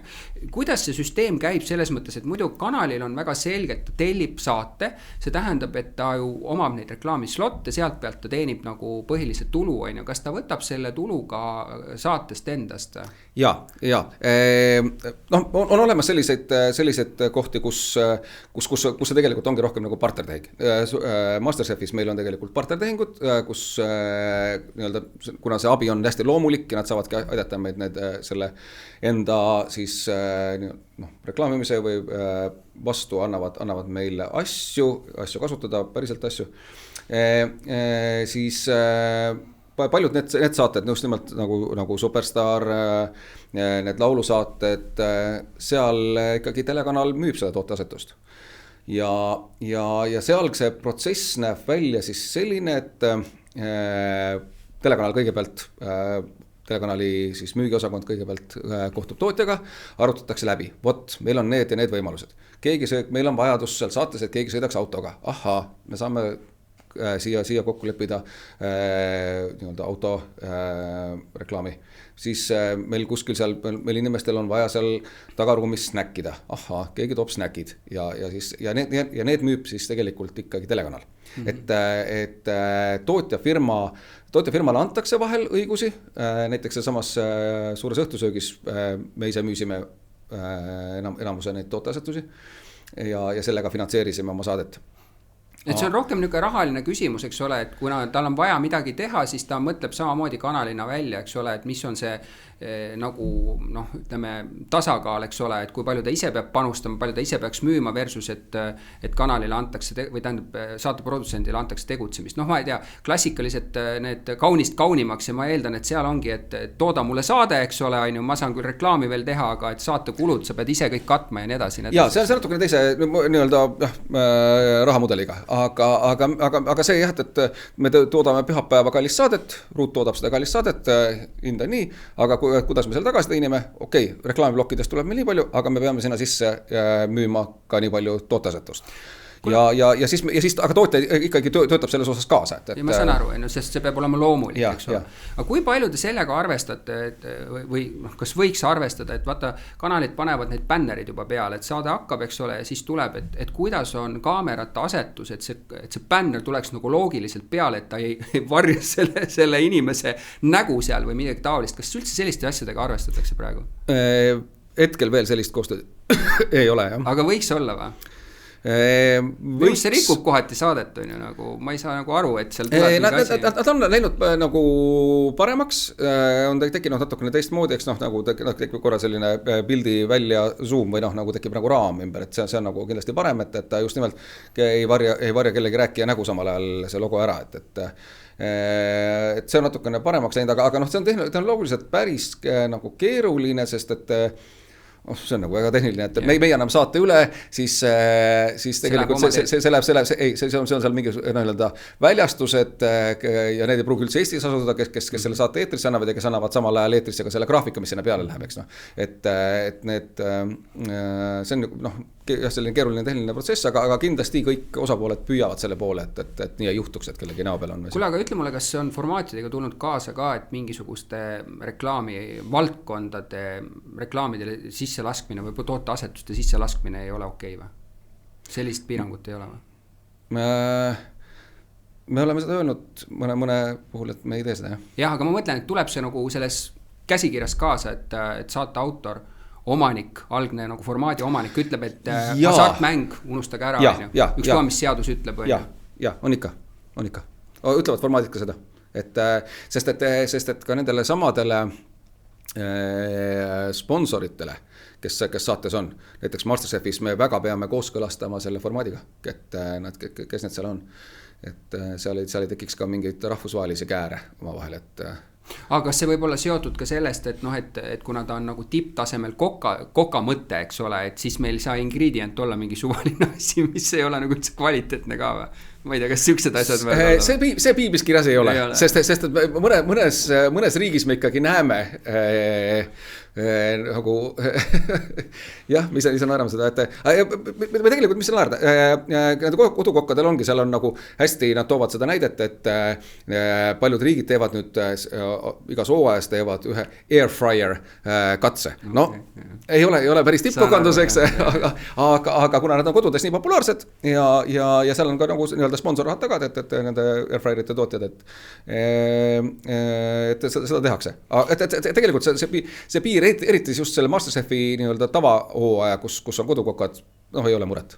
Kuule, ütle, sa oled üle kõvasti üle 20 aasta olnud äris juba, 25 võib-olla isegi. Jah, 25+. Et kui sa nüüd vaatad tooteasetust, on ju, esiteks, kuidas seda pakutakse ja teiseks, kuidas seda nagu ostetakse nagu turundajate poolt, kas missugust nagu nihet sa oled seal näinud, kas seal on mingisugust paranemist toimunud, on see professionaalsemaks läinud ostja ja müüja poole, on seal üldse mingid muudatusi? Ja kindlasti nagu nii-öelda üldise intensiivsuse erinevus on olnud. See oli, 90-ndatel me alustasime, kindlasti oli see hästi palju rohkem, toodi sellised bännerid, panime sellised bännereid ja PVC-sid riputasime seal stuudiosse, eks. Oli see levinum, siis see vahepeal üsna kadus ära. Ka vaataja, eks, nagu suhtus juba nagu põlglikult nendesse, aga selline loomulik ja nende loomulike kohtade otsimine, see on ikkagi nüüd läinud intensiivsemaks.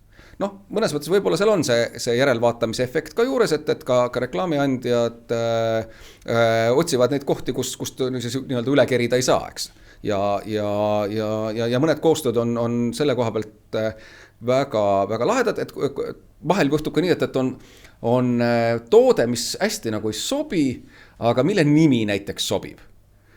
Selle koha pealt on hea näide veel viimasest selles edukast näosaate hooajast, kus Maxima tuli oma selle well done kaubamärgiga. Ja me näeme laval super esitust, rahvas on nagu vaimustuses ja siis neil on well done'i lapakad stuudios, millega nad saavad näidata. Et võt, Reigo Tamm, well done! ja see sobib, tegelikult on tegemist toiduainete nii-öelda kaubamärgiga, aga see sobis sisuliselt sinna. Ja oli tõeliselt ja meil selle kohta ei tulnud mitte ühtegi nii-öelda vaatajakirja või kobinat selle kohta, et miks need well done'id seal on. Sest et see sobis loomulikult.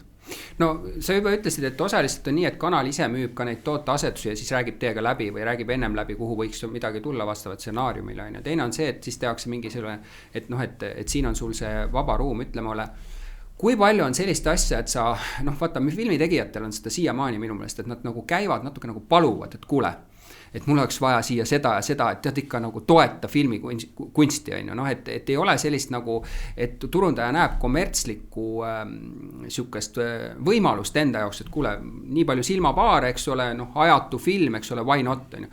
Et kui sina pead minema, mitte ma ei mõtle nagu füüsiliselt sina, aga nagu produktsioonifirmana pead minema nagu kliendi juurde, siis on siis, ütleme, et reklaamikliendi juurde, on ju, ja oma potentsiaalset uut formaati või siis ka juba olnud formaati, on ju, tutvustama, on ju, et kui palju sa tunned sellist, et sa pead nagu sihukest paluvat müüki tegema või müük on ka paha sõna, aga et kui palju on see, et sa tegelikult saad hästi selgelt nagu numbripõhiselt rääkida, et näed, et sellel tuleb 20 kerpi, on ju, või 20 terpi, on ju, ja et ma näen, et sul on nagu hea see sidusus siin, on ju, ja et kas läheks reklaamiplaanidesse. Palju sa tunnetad, et see on nüüd ajas muutunud ja kas seal üldse on midagi muutunud ja kas turundaja võtab seda kui potentsiaalset reklaamikanalit või see on mingi sihukene nagu tundub natuke sponsorlusprojekt, on ju, et siis ma ei tea, kas ma tahan. No hästi case by case, mõnel puhul tõepoolest saab ja eriti kui on saade nagu olnud, et seesama suur õhtusöök, mida me siis müüsime, seal oli, küsiti tihti peale, et aga mis teil eelmise hooaja numbrid olid, tuli eelmise hooaja numbrid, sekundid sai ka seal ära määratud ja sealt olid ka siis sellised mõned nagu sellised eduloo näited, et vot tehti seal ühte mingisugust rooga, kus kasutati üht seda komponenti, järgmisel nädalal oli siis kõigist Eesti sellest poodidest see asi otsas, et nagu, et ilmselge efekt nagu ka näha. Vahel see on nagu selline nagu üldisem ja eks on nagu sellist sponsorluse küsimist ka, meil on üks sari, mis hetkel jookseb Go3-s, sügisel on tulemas TV3, uus sari Mees majas, kus oli siis tootjal oli, kuna eelarve oli kitsukad, siis tootjal oli ka õigus natukene tooteasetust müüa. Ja seal oli läbi vaatsime stsenaarium juba oli valmis, me enam sinna sisse nagu ise nagu jõuga midagi kirjutada ei saanud, aga vaatasime, et et üks peategelastest on siis selline kuldsete kätega noormees, kes teeb oma siis töökoja. Ja meil varasemast oli koostööd, Makita tuli siis kaasa ja nemad ei küsi seda, et kui palju sekundeid ma siis seal näen või kuidas, tahan toetada ka, et on selline kustiline projekt, et Ülle Kaljuste mängib ja Koido Kangur mängib, et ju on siis nagu hea asi ja läheme hea asjaga kaasa. Aga kokkuvõttes see Makita on seal nüüd väga ilusti sees ja väga loomulikult, hästi loomulikult, aga need rohelised karbid ja kastid on seal nendes situatsioonides sees ja saab ta sealt oma selle efekti kätte. Aga palju sul sellist näidet, vaata see just Maximaga tõi selle sama publiku seas nende sõrmede näitamine või selle käe näitamist, et te tutvustate mingile reklaamijale nagu saadet, formaati, oma mõtet, et võiks seal olla ja siis tuleb, ütleme, nad on mõelnud oma agentuuriga, et kuule, ma mõtlesin, et publiku seas võiks ju sellist asja teha ala. See ei pruugi antud juhul nii olla, aga et palju on sellist vastu tulnud nagu tulemist kontseptsioonide mõistes, et nad ütlevad, kuule, aga me mõtlesime viisi, kuidas seal võiks olla. Absoluutselt, seda on juhtunud ja vahel need mõtted on väga lahedad, et kindlasti nagu neid konkreetsete siis brändide, toodete turundajaid soovitaks neile selle viluga teletoodangut vaadata, et aga kuidas minu asi sinna sobiks. ja võib-olla tootja ei ole tulnud selle peale, telekanal ei ole tulnud selle peale, ka formaat ei ole tulnud selle peale, aga nemad on tulnud selle peale ja see võib olla just nimelt samast nimest lähtudes näiteks, et hoopis mitte tootest endast, et tooda ise nagu ei sobi, aga see nimega see bränd sobib sinna. Et kindlasti tasub neid ettepanekuid teha ja neid kohti leida. Palju sulle on pöördutud nende aastate jooksul ise, et kuule Kaupo, et sa oled teinud nii palju häid saateid, et kuule, pea mind meeles, et kui sa teed mingit sellist liiki saadet, on ju, ma ei tea, ajastu truusaade, eks ole, on ju, et ma oleks olemas, et ma nagu näen toote paigutusel nagu tähtsat positsiooni enda turundamisel. Mitte liiga palju, aga on. Aga ikka on, et ja vahel lihtsalt on kahju sellest, et nagu me ei suuda leida, et nagu vahel on nii, et ükskõik kuidas me teeksime, oleks kunstlik ja siis tuleb sellest isegi siis nii-öelda riiulile valmis pandud rahast loobuda, et kui me ei suuda teenindada. No ma mõtlen, selle küsimuse taga on see, et turunduses on tootearendus nagu täitsa eraldi kategooria, mitte toote paigutus on ju, ja seda teatakse kui väga efektiivset näitajat on ju, ja vaata, miks ma selle sponsoreerimise mõttes nagu küsisin, et meil kuidagi nagu on see käinud siukse nagu kõrval asjana, et kuidagi natuke on tehtud on ju nagu sõrme otsaga, kui mõni projekt saanud, et ma ei tea ühtegi turundajat, kes oleks võtnud seda endale strateegilise nagu turunduse üheks osaks on ju, et ta nagu läheb saatesse, võib-olla filmist filmi, eks ole, et sa nagu oledki allokeerinud mingi osa protsendi oma turunduse eelarvest nagu toote paigutuse alla, sest see on tegelikult nii tõhus asi on ju, Ja sellepärast ma mõtlen, et et kui see nii oleks, siis need turundajad võtaks ka proaktiivselt ühendust, et kuule, meil tuleb nii, sest ma olen kuulnud kanalite poole, et pigem seda, et saadaks aru, et need samad superstaari otsingud või et need on siuksed mitte once in a lifetime, aga nagu suhteliselt nagu sellised harukordsed juhused, kus tuleb kindel, et tuleb nagu väga suur vaatajaskond taha on ju, ja siis võideldakse selle nimel, et kes sinna saatesse siis nagu saaks on ju, et seal on ju, aga valdav osa saadete puhul seda nii ei ole, eks ole, et et need on ka siuksed asjad, et sellepärast ma nagu küsisin ka, et kuivõrd sa nagu tunnetad, et see tootearenduse tähtsus turundaja jaoks üldse on ajas muutunud, et kas nad näevad selle strateegilist nagu mingisugust nurgakivi endal turunduses või mitte?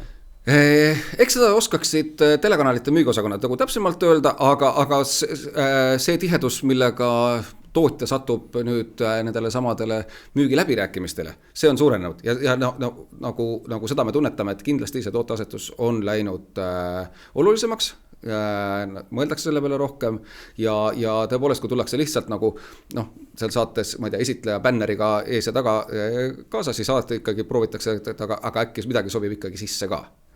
Ja selliseid, meil päris selliseid, mul ei ole tõesti head näidet selle koha pealt, et kuidas üks bränd, võib-olla seesama Kaubamaa ja Masterchef ongi kõige rohkem, aga et üks bränd on kogu aeg nagu ühega nii-öelda kaasas olnud.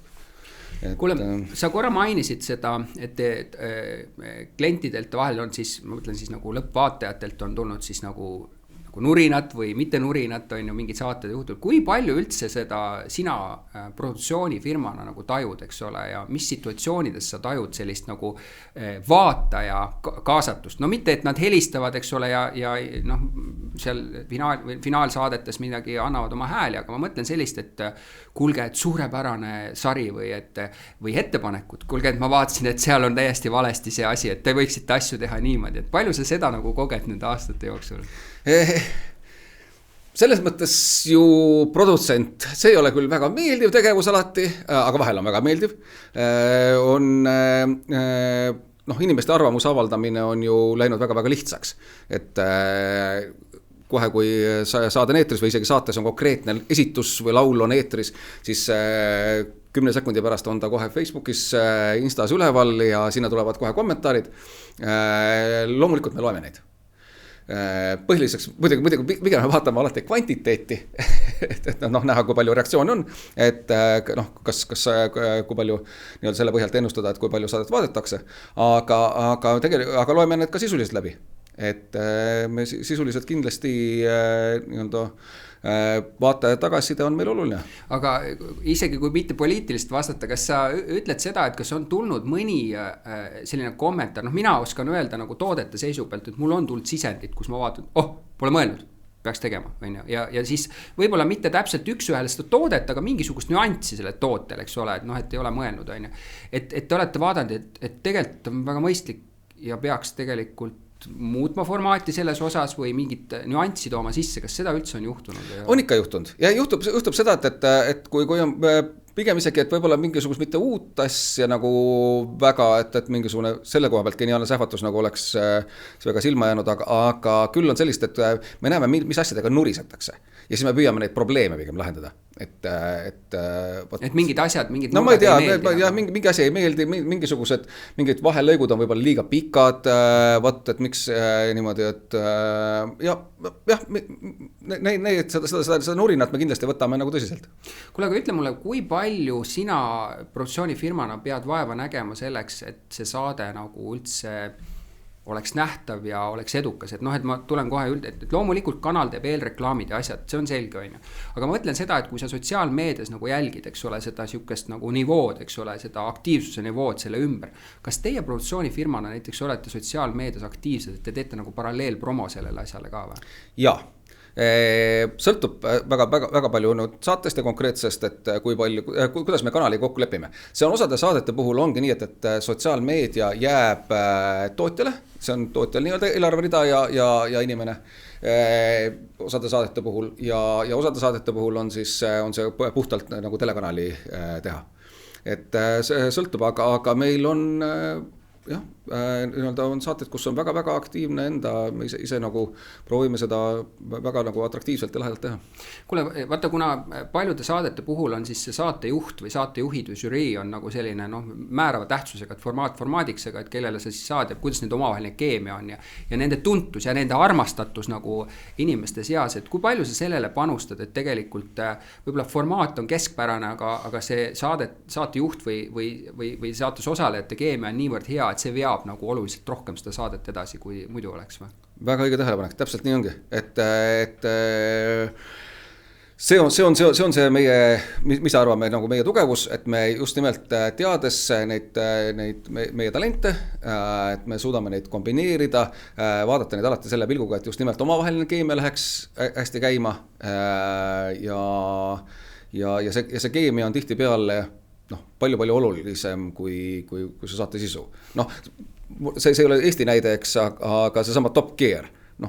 Nende meeste keemia on selle asja puhul palju olulisem, nende personality'd, kui see, et me räägime autodest. Tegemist on tegelikult täieliku niši saatega, eks, aga ometi on tegemist maailma kõige kallima saatega ajaloos ja ärakordselt vaadatava saatega.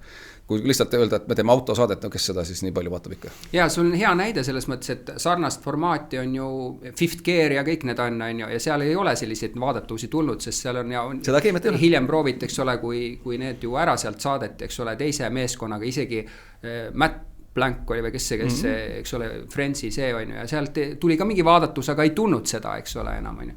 Aga jällegi, et kui palju sa eeldad, et nemad, vaata sa ütlesid seda, et sa ütled, et okei, et sa ei pea nagu oma perest rääkima, kui tuleb välja lihtsalt nagu räägime korra showst, aga et palju sa nagu vaatad selle järgi, kui te valite neid, et kui aktiivselt nemad üldse sotsiaalmeedias või üldse nagu laiemalt meedias on ju, et ta võib tuntud olla, aga kas ta on aktiivne on ju? See tegelikult televisioonis ekraanile sattumiseks on kindlasti parameeter ja nii-öelda positiivne parameeter, et kui palju on Instas, TikTokis jälgijaid, et sa ikkagi vaatad et ka telekanal, saaksime ikkagi selle staari kätte, sest vaata, tal on ma ei tea, 50 000, 90 000 Instagrami jälgijad, kus me saame tema, eks, siis ta turundab seda sama saadet enda kanali kaudu kohe väga hästi, et neid turundusi kindlasti, need on olulised. Ehk sa ütleks seda, et kes on siuke noorem talent, kes tahab kindlasti pääseda ka teleekraanile, on ju, et kas ta on näitleja, muusik vahet ei ole, eks ole, et nende esmane ülesanne on tegelikult ikkagi oma profiil ehitada üles, oma jälgijaskonnad üles, see annab nendele ikkagi palju suurema stardipaku, jah? Kindlasti. See ei ole nagu selline must-nõue, on inimesi, kes on väga karismaatilised ja kes ei, erinevatel põhjustel või ka karakteri ka ei sobi võib-olla see sotsiaalmeedias tegelemineks. Et seda ei pea olema, aga kindlasti on see abiks. Kindlasti. Kuule, ütle mulle, mis sa vaatad või kuidas sa vaatad YouTube'i kui konkurenti enda tegevusele? YouTube on no jah, ta selles mõttes sisulises mõttes ta on kindlasti nii-öelda me võitleme vaataja silmapaaride eest ja ka seal on tooteid, mis on ju väga-väga võrreldavad. Et noh, see mida Andrei Sevakin teeb nii-öelda oma kanalis seal, ta saab seal ju väga suured vaatajanumbrid saab kätte, et ja teeb üsna sarnaseid tooteid, mis tegelikult võiks olla nagu telekanalist, tema lihtsalt nii-öelda majandusmudel on see, et ta saab siis YouTube'ist nii-öelda raha ja siis selle ja sponsoritelt otse, et siis ta ei pea telekanalitega seda tulu seal jagama. Täiesti jah, nagu selles mõttes variandina, aga noh, liiga palju sinna ikkagi sellist nagu suuremat ja kvaliteetsemat toodangut, ikkagi see on lihtsam toodang, mis on. Aga ma mõtlengi, et nagu huvitav on sinuga seda küsida, et noh, et seal on kaks nagu äärmust, ütleme, et Mr. Beast on ju, kes on, kellel juba oma produktsioonid olid, noh, et ületavad kõiki sinu eelarved, eks ole, see üks episood, mis ta tegi, on ju. Ja nüüd ta, eks ole, on sinna Amazon Prime'i teinud, noh, mis on, noh, ma ei kujuta ette, mis 10 miljonid sinna läksid sinna episoodidesse, on ju. Et tema on teinud nagu seda, aga see on niisugune nagu kõrgpilotaaž, aga ma mõtlen seda, et ma vaatan oma lapse pealt ka, et ta nagu noh, ka mingi produktsioon, eks ole, ja see on lihtne produktsioon, aga see on tema jaoks köitev ja nüüd me kõrval nagu õudselt palju pingutame, on ju. Paneme tegelikult tohutult raha, sellepärast, et see formaat nagu nõuab kvaliteetsemat nagu, aga me oleme konkurentsis tegelikult odavalt toodetud formaadiga, mis on ka nagu mingi story, midagi nagu toimub, nii edasi, et ma mõtlen, kuidas see professionaalina, ma ei mõtlegi, et sa lähed sinna ja hakkad seda asja tegema, aga see on potentsiaalselt sul konkurent, aja mõistes on ju, ta võtab selle aja ära. Kuidas sa vaatad sellele ja kas sa vaatad selline, et issand jumal, mis meediapind ja missugune ebaprofessionaalsus seal kõik toimub ja see kõik õpetab meie nagu vaatajad või ma ei tea, kuidas ebaprofessionaalsust ei saagi nagu, ma ei heida ette või see on nagu, loomulikult asjad on odavamad, eks, aga see seab ka neile teatud piirid, et nad saavadki teatud asju teha ainult selles samas nii-öelda ajalises ja tegelikult rahalises raamis, et nad ei saa kunagi nagu ma ei oska öelda, suurt jalgpallistaadioni üks matši korraldada. Ma segan, ja see sama Mr. Beasti näide, eks. Ega sealt YouTube'ist jällegi see nii-öelda nagu kiire ületulemine. Ma ei hakka nimetama siin, aga kunagi oli Kanal 2 teatud siis nii-öelda inimestel, kes tol hetkel kanalit juhtisid, oli hästi suur uskumus, et võtame hästi kuulsa YouTuberi. Ma tean seda, Kusta mingis. Ja paneme televisiooni ja siis tuleb tohutu vaatus. Ei tulnud. Et see päris ei võrdu ja me näeme seda ise mingites asjades, kus on niimoodi, et mingis kallis produktsioonis kui me peame tegema sealt sotsiaalmeedia contenti, siis me peame nimelt tegema seda tehnoloogiliselt natuke ebakvaliteetsem. Me peamegi tegema telefoniga, mitte selle profikaameraga. Sest kohe, kui me teeme profikaameraga ja paneme selle sinna sotsiaalmeediasse, siis see skipitakse. Aga kui see on tehtud selle telefoniga, siis millegipärast tundub see, nii-öelda, või mitte millegipärast, vaid see tundubki autentsem sellele sihtgrupile ja siis ta vaatab selle loo ära. Ehk et minu jaoks ma mäletan see mingisugused isegi nagu oli meil seal selle sotsmega konflikt, et mida te peate praegu seda asja filmima, meil 12 kaamerat filmib, et nagu võtke see pärast, ei, ta peab ikkagi ise oma telefoniga filmima, sest siis on tal vaadatavus seal sotsmeedias. Aga ma mõtlen, et vaata, toon jälle paralleel näite, eks ole, et kui sa oled suur ettevõttes, näiteks toiduainete tootjas, toodad mingit toodet on ja siis tuleb selline väike ettevõte, teeb käe otsas mingisugust asju, ütleme, et oled tortide tootja suures mastaabis, siis tuleb selline teeb, on ju. Siis sa vaatad teda, nojah, on ju, ja tal on mingid kliendid olemas, aga see mitte midagi sinu jaoks ei tähenda, sellepärast ta ei suuda seda kunagi teha suurel staabil, on ju.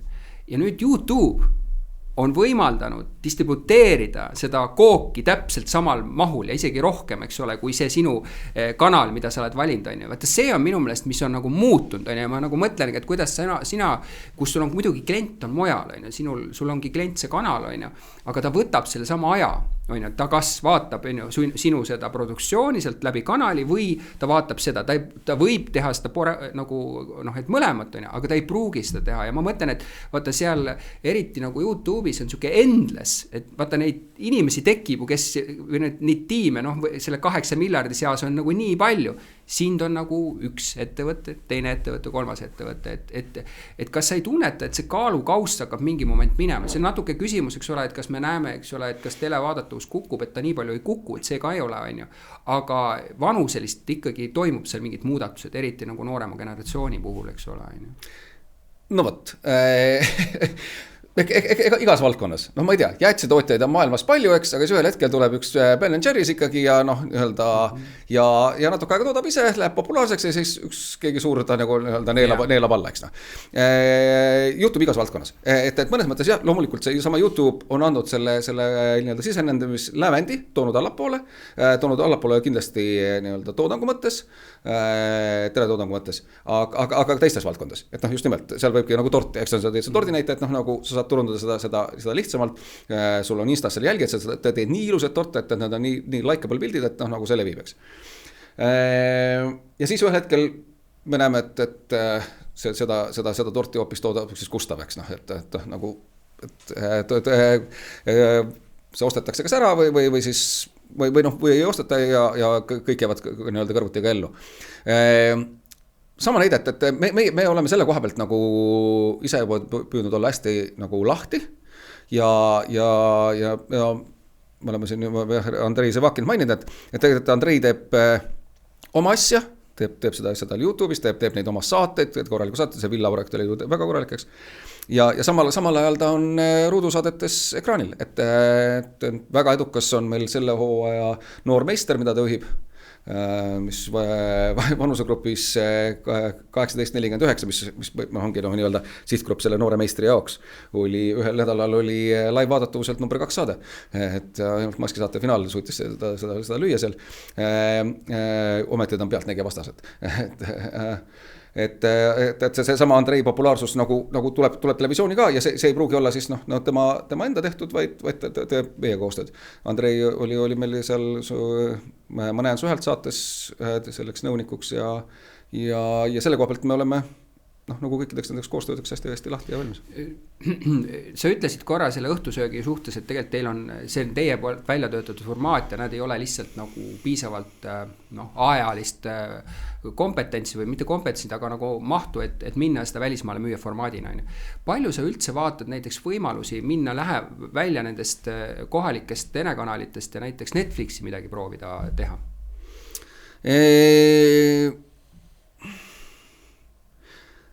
Netflixi hetkel ei proovi ikkagi nagu ei mõtle väga üldse. Aga mis see põhjus on? Kas seal on mingi ärimudeli nagu erisus? Netflix ei defineeri ennast praegult üldse Eesti territooriumil. Selles mõttes, et Netflixis me ei leia näiteks eestikeelseid subtiitreid. Erinevalt Apple TV-st ja ka Amazon, Amazon Prime'il on. Ja nemad juba ostavad Eesti filme ja eks sarju, Aga ma mõtlengi, et toota nende jaoks mingi mõelda välja. See on see samamoodi, et sul on produktsiooni nagu võimekus olemas, on ju, ja sa ütlesid küll, et siin on nagu rahastusmudelis see, et kanal nagu maksab osaliselt või on see niisugune, et seal on suure tõenäosusega, sa peaks ise selle asja valmis tegema ja siis nagu finantseerima selle ära ja siis saama nagu müüa. Kas see on nagu majanduslik risk, et mõelda välja mingisugune sari, mis ei ole siuke klassikaline nagu, ma ei tea, nagu laulmise sari ja nii edasi, aga mingisugune teleproduktsioon, eks ole, mida ma vaatan Skandinaaviast ka väga palju nad tegelikult on ostnud, on ju. Et kas see lihtsalt on nagu majanduslikult liiga suur risk, et midagi minna tegema, millel ei pruugi üldse mingit turgu olla või et miks sa üldse ei mõtle sinna teekule? Need samad Skandinaavia mudelid töötavad ikkagi niimoodi, et nad võtavad need programmid sinna sisse või need sarjad näiteks sisse ja nad eelkõige arvavad, et nii-öelda majanduslik tasuvus suures hulgas, ma ei tea, 60-70% peab tulema koduturult. Nad peavad olema seal turul olemas. Ehk nad on tegelikult tellitud kellegi kolmanda poolt, on ju, või ka riigi poolt rahastatud ja mingis osas. No neid on ka, aga tegelikult kui mõtleme nüüd Netflixi otsetellimisteks, et kui nad tellivad nii-öelda kohalikus keeles, mitte ingliskeelset sarja, siis nad teavad, et see koduturg majandab selle asja ära. Ja siis, kui juhtub selline kaasate papel või see Money Heist, eks, või sellised Korea efektid, aga äkki lendab nagu, siis see on nagu selline lotovõit. Aga nad peavad ikkagi oma riigi sees nagu asja ära tegema. Aga Eestis ei ole Netflixi olemas. no ma selles mõttes saan aru sellest, aga ma mõtlen, et nüüd kas tehniline võimekus, vaata nendel on ka mingid kaamerad, mida nad nagu aktsepteerivad ja mida mitte, kas meie nagu iseenesest filmime niisuguste tehniliste tasemetega? See nüüd ei ole küll mingi takistus. Ei ole, jah. See on pigem pandud sellistele, et kui te mõtlete siin ei tea, mis indie-filme teha, et siis mõelge ikka, millega te filmite ka või? Et miks nad on üldse nagu reastanud need tehnilised parameetrid, et need kaamerad on okeid, need ei ole või? Ma tegelikult arvan, et päris sellist nii-öelda julma, et sa kasutasid vale kaamerat, siis me ei võta sinu seda programmi, sellist asja tegelikult otseselt ei ole, et noh, mis nende suurte, sealt on väga raske läbi murda sellega, et mis on su track record, et kui sa oled Skandinaavia mõne sarja tegija, kuhu siis riik on väga palju sisse panustanud, näiteks sarjade see on suur erinevus, ma räägin siin, et kuidas jah, riik Skandinaavias panustab väga palju just nimelt mitte ainult filmitööstusse, vaid ka sarjadesse, siis Eestis hetkel seisuga riik saab toetada ainult sarja stsenaariumarendust. Teevad seda hästi tublisti, aga meie oleme saanud sealt sarjad arendust, aga tootmisraha ei tule üldse, tootmine on ainult filmidele. Millegipärast sarjad ja filmid on Eestis veel nii-öelda kultuuri rahastamise jaoks täiesti nii-öelda eri kategooriates. On see sinu jaoks põhjendatud seisukoht või? Et tänapäeval enam mitte. Ma arvan, et see kindlasti kiiresti muutub, aga ei ole Kultuurkapitalil võimalust seda nii-öelda sarjadele raha anda, sest et neil ei ole sellist rida, neil on mängufilmi toetus, aga sarjatoetust ei ole. Minu meelest võiks mängufilmid ja siis kvaliteet telesarjad võrdsustada. Seal ei ole tegelikult põhimõtteliselt vahet. Ja konkureerida siis selle. Ja konkureerida selle samale rahale, et seal tegelikult põhimõtteliselt vahet ei ole. Ja siis sama track recordi juurde, et kui on seal siis tekkinud mingisugune toode, on mingi tootjafirma, kes on teinud asja, mis on siis mõeldud algselt koduturul, aga on lennanud välismaaleks. Siis need võiksid, aga kuulge, läheme nende poiste juurde, las nad teevad järgmise asja meile. Meil ei ole sellist asja ette näidata. Ütle mulle, kas nišikanalite tekkimine, et ka meil on Duo grupil ja TV3 grupil on nagu rida ju nišikanaleid, mis on tehtud konkreetsele sihtgruppidele. Kas sinna lõpuks jõuavad ka mingisugused originaalproduktsioonid nagu oma teekonna täiesti esmaesitlustena või neid vaadataksegi, et kuna päeva lõpuks vaadatavus on seal väike, eks ole, siis sa ei saa jälle lubada sellist, et ma hakkan nüüd eraldi suuri mingid produktsioone selle peale tegema, et ikkagi meil koondub sinna põhikanalite peale see nagu suurte produktsioonide pärusmaa või? No kindlasti tootmisraha on see nendes põhikanalites, ma ei saa mürki võtta, meie sinna tootnud ei ole väikesematesse kanalitesse, nendesse Duo grupi ja TV3 omadesse, aga minu meelest seal on mingisugused spordikommentaariumi saateid ja sellised nagu väiksema eelarvelised saated ikkagi mingisugust raha sinna pannakse. Aga sinu nišše nagu ei oleks, eks ole, et või te ei ole arutanud see teema? Meil ei ole lihtsalt konkreetselt nagu õiget toodet olnud või nagu mida sinna siis pakkuda võib-olla, et ma arvan, et ajaloos tegelikult me oleme sellist neid samus spordisaated, just spordikommentaariumi saateid tegelikult ise arutanud ka. Palju sa Läti-Leetu oled üldse midagi teinud? No vot, see on see teine rahvusvahelisuse küsimus. Lätlased ja leedukad omavahel mingisugused tooteid teevad ja seal ka tootjad teevad nii-öelda, et Läti tootja teeb Leedus, Leedu tootja teeb Lätis nagu rohkem, et meil need ristiasju on vähem, me oleme teinud Leetu ja Läti ka, kunagi siis juba sellest Džunglistaari ajast, et kus me ise siis tegime Survivori Celebrity versiooni, kus Ruut oli peaettevõtja ja tootsime kõigile 3 riigile. Oleme tootnud Soomele formaati, oli siin siis Soome formaadi nimi oli Tanssi Peppu Pieneksi, Tanssi Tagumik Trimmi, et kuna programmi direktor tegelikult oli soomlane tol hetkel TV3-s, kes ta tellis selle Tanssi Tagumik Trimmi ja siis kui ta liikus Soome Foxi, väikse kanali, aga tal oli ka tootmiseelarvet, et liikus Foxi programmidirektoriks, siis ta tellis Soome versiooni meilt, et Tanssi Peppu Pieneksi meil olid nii-öelda pool nagu ja sealt oligi, hea näide, loominguline crew peab tulema ikkagi sealt riigist. Sest kui me räägime staaridest, me räägime sellest, et just, et meil on see know-how, see tunnetus, et kui me paneme selle inimese koos ekraani kokku, siis nad lähevad tööle. Ma ei oskaks ju lätlaste kohta mitte midagi seda öelda. Et kes on kes seal? Kes on kes ja kes kuidas veel toimiksid, et eks ma mõningaid nimesid sealt tean, eks, aga kui me vaataja peab nimetama lisaks sellele Brainstormi kutile ühe tuntud lätlase, siis noh, meie vaataja, eks ju, täiesti noh, nagu ette. Et selle tõttu neid Pan Baltic asju ei ole, et no aga ma mõtlen seda, et su tegelikult klient näiteks TV3 grupp on ju väga tugev Lätis-Leedus ka, on ju. Ma võiks eeldada seda, et kui sa Superstaari võtad, on ju, et sa ostad nagu Läti-Leetu samamoodi need formaadi õigused ära ja lähed teed, sest produktsiooni nagu kogemus on olemas ja seda teekonda ei läinud. Ei, ja kanalid ka ei lähe, sellepärast, et noh, jah, me tehniliselt võime seda korraldada, aga noh, tehniline korraldamine on ikkagi selle produtseerimise juures, noh, pigem see küll lihtsam asi. Ma saan aru, miks... ja siis peaks ikkagi see nii-öelda see loominguline meeskond, režissöör, toimetajad ja ka see produtsent, kes siis noh, langetab lõplikult need otsused, et vot need staarid paneme kokku.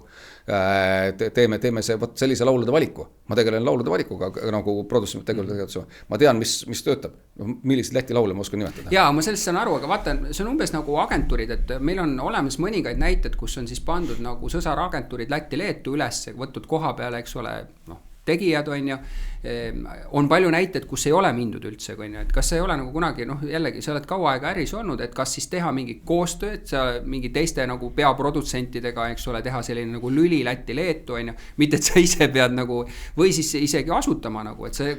Me oleme teinud seda. Ja, meil Leedus oli täitsa ettevõtte olemas, tootsime, ma arvan, kõige suurema auhinnaga saate, mida Ruut üldse kunagi tootnud on, tootis Leedus. Kuigi see tuli sponsoritelt, kes olid eestlased, kinnisvara arendajad. No ma aastaga võin siin eksida, aga umbes aasta 2006, 7, 8, sellise buumi ajal. Me tegime siis saate nimega Maja Leedus. Oli meil Leedu produtsent, kes siis oligi Leedu ruudu peaprodutsent ja me võratsesime sponsorit, oli saade Maja, kus siis paaridega inimesed, noh umbes nii nagu see naabist parema meil, hakkasid koos maja ehitama ja lõpuks üks paar sai see maja endale. Et meil oli nagu Vilniuse heas linnaosas oli seal üks eramu arendus ja siis see krunt käidi välja siis selle peasponsori poolt ja ehitusmaterjalid tulid igasugustelt muudest sponsoritelt ja siis need inimesed ehitasid selle maja valmis. No palju sulle üldse nagu mingid auhinnad annavad ettevõttesse, et kui mingi saade või sari on saanud mingisuguseid nominatsioone kuskil, on see nagu tähtis, et reklaamimaailm on ainult selle peal istub, et palju munasid tuleb ja et kas see on tähtis ja mis see annab, kui tulevad mingid nominatsioonid kuskilt? Tõepoolest, kui noh, võrrelda reklaamiagentuuridega, siis reklaamiagentuuril on hea uhke ja ilmselt ka majanduslikult kasulik selle tõttu, et nad saavad öelda, me saime seal 12 kuldmuna, et võtke meid oma järgmiseks agentuuriks, eks. Siis meil on kliente, noh, nii-öelda tegelikult praeguse seisuga 6 kliente, sellest me ei ole rääkinudki, aga meil on tegelikult kliente juurde tulnud. Kui me enne varasemalt oli meil 3 klienti ehk et 3 suuremat telekanalit, siis nüüd on meil Telia, Elisa, Q3. Nende oma kanalitega, Inspira ja siis... Ja nende oma eelarvetega ja need eelarved on täiesti võrreldavad, noh MasterChef ongi ju Telia toode, et kindlasti üks kallimaid tooted üldse praegu. Et meil on kliente juurde tulnud. Jah, kui juba need kliente on 6, võib-olla siis natukene hakkab lugema see, et see firma sai seal eelmine aasta auhinna, tellime temalt midagi sellist. Varasemalt see auhinna saamine tegelikult on ikkagi väga oluline tegijatele. See on nagu nii-öelda sissepoole kommunikatsioon, et vot tegime Ruuduga siin koostööd ja siis saime koos minna sinna EFTA lavale või siis nii-öelda seda auhinna aupaistet jagada. Et see on nagu sissepoole. Tegemist on ikkagi ju loominguliste inimestega, inimesed, kes tahavad tunnustust oma töö eest, et mitte, et noh, ma tegin, ma ei tea seda, mitte et vorsti tegijad kuidagi halvad oleks, aga tegin seda vorsti, eks 70 kilodena ja siis nagu, et vahet ei ole, et peaselt ära süüakse. Aga see tunnustus on oluline meie valdkonna inimestele ja selle tõttu need auhinnakalad on tähtsad. Palju su enda jaoks, kui sa tagasi vaatad, et sa mõtled, et see oli kõige parem või? Kas sul on siukest nagu väga selge, et see toode oli, see on ikkagi toode, mida sa teed, eks ole, et top 3 või et sul oli tohutult hea meel, et sa suutsid jällegi, võtame koos meeskonnaga selle välja valida, on ju, ära produtseerida, tohutult hästi vastu võetud, on ju. kui tagasi ulatuvalt vaatad praegu? No mul on hea meel Superstaari ajaloo üle, mul on hea meel, kindlasti on nagu väga uhke tunne on Su nägu kõlab tuttavalt üle. Väga suure reitinguga, väga armastatud, aga näiteks on ka sellist kohti, kus see uhkuse tunne tuleb hoopis teist koht, veel on Ma näen su häält saade, mis on ka väga-väga edukas ja see edukus on selles mõttes eriti huvitav, et ma ütlen mürki ei võta, aga ma arvan, et see on kõige edukam selle formaadi versioon on Eestis. Et me midagi teeme nagu nii õigesti, et kui mujal ta on nagu rohkem selline täitesaade või kas täitesaade, aga kindlasti mitte nii-öelda lipulaev, siis siin me oleme suutnud selle valemi. See oli üsna lahtiste formaadi reeglitega. Ja me muutsime päris palju ja tundub, et me muutsime nagu õiges suunas, et ta niimoodi lendas. See saade mitmetel territooriumitel üldse nii hästi ei lendanud. Aga tullakse su käest tagasi ka küsima, et kuulge, mis te nüüd tegite siin natuke teistmoodi ja siis sa nagu ütled, et me seal muutsime ja... Ja. Just mõni aeg tagasi seda sama saadet käivitati Gruusias ja siis oli nii-öelda formaadi esindaja võttis mind selle nii-öelda videokohtumisse juurde, et rääkige, mis te siis tegite. Kui sa vaatad neid reitinguid või nagu mõtled reitingute peale, et mis on sinu jaoks selline, et sa saad öelda, et see on õnnestumine, et mis see reitingu suurus peaks olema sinu jaoks, et sa ütled, et see on hea? Need numbrid on, enam ei ole sellist numbrit väga olemas, sest kõik sõltubki nagu ikkagi ajavööndist ja järelvaatamist, kõik aga... Ütleme, millega sa oleks väga rahul? Aga lihtne mõõde on. Igal projektil on lihtne mõõde edukuses. Kas tellitakse järgmine hooaeg?